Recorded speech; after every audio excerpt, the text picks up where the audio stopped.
ইংরেজি পরীক্ষার নাম শুনলেই অনেক পড়ুয়ার মনের ভেতর সঞ্চার হয় ভয়ের।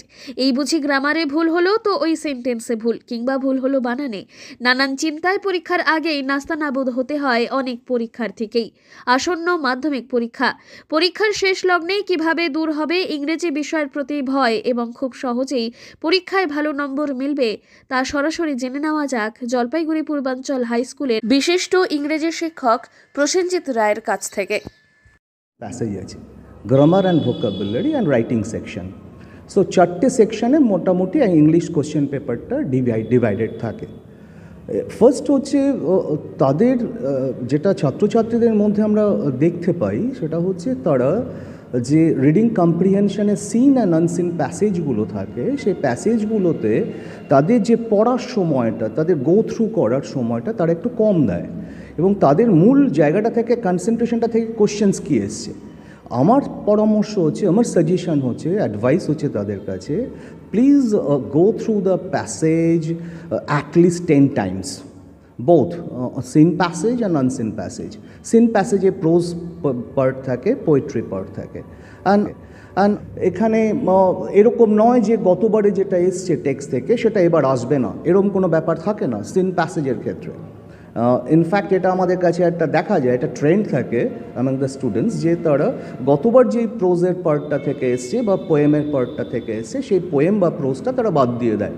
বাট আই উড অ্যাডভাইজ যে এটা যেন তারা না করে, কারণ কোনোভাবে যদি তারা সেটা চলে আসে যে গতবারে রিপিটেশন সাধারণত হয় না, কিন্তু যদি হয়, সো প্রত্যেকটা প্রোজের টেক্সট তারা ভালো করে পড়া উচিত।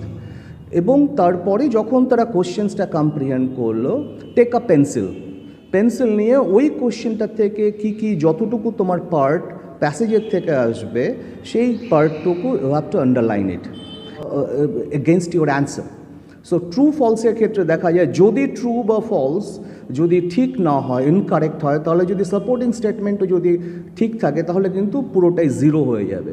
সো ফার্স্ট এমফ্যাসিস থাকবে হচ্ছে ট্রু ফলস ঠিক করতে হবে, দেন সাপোর্টিং সেন্টেন্স বা ফ্রেজ বা গ্রুপ অফ ওয়ার্ডস যেটা আসবে সেটাকে দিতে হবে।